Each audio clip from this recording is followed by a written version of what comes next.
আচ্ছা, বেশ কয়েকটা বিষয়ে কথা বলবো। আমি এসব বিষয়ে কিছু জানি না।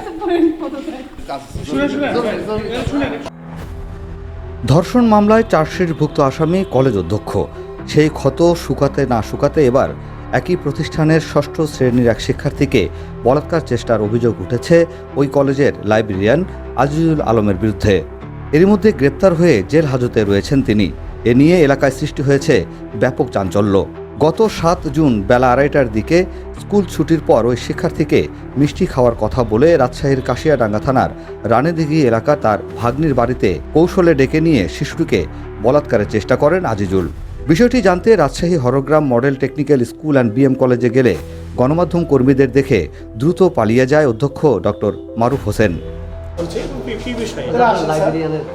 আচ্ছা, বেশ কয়েকটা বিষয়ে কথা বলবো। একটা আসার অবস্থান স্যার। আমরা বসছি স্যার, আপনি আসেন। এরপরেই শুরু হয় শিক্ষক কর্মচারীদের লুকোচুরি আর এদিক সেদিক ছোটাছুটি। জানি না তো বিষয়। লাইব্রেরি রুমটা কোথায় আপনাদের? আপনি যদি আমাকে জিজ্ঞেস আমি যদি সব জেনে নেবো তো ভালোই হবে। ওটাই। আপা একটু কথা বলবেন না? আসেন না, একটু কথা বলি ভাই।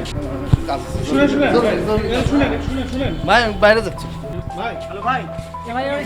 আমি এসব বিষয়ে কিছু জানি না। আমরা এখানে আসতে নতুন। তবে প্রশ্ন হলো, কেন এই লুকোচুরি? তবে কি ঘটনা ধামাচাপা দেওয়ার চেষ্টা, নাকি অন্য কিছু? সংশ্লিষ্ট কর্তৃপক্ষ বিষয়টি না জানলেও খোঁজ খবর নিয়ে ব্যবস্থা নেওয়ার আশ্বাস দিলেন কারিগরি শিক্ষা অধিদপ্তর রাজশাহী অঞ্চলের এই কর্মকর্তা।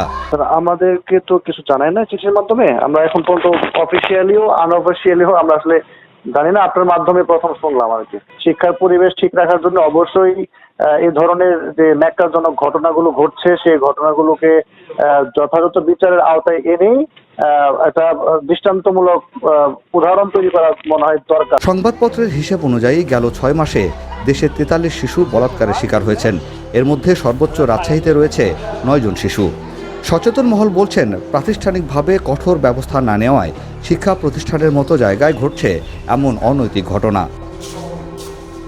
তোফায়েল হোসেন, বাংলা নিউজ 24, রাজশাহী।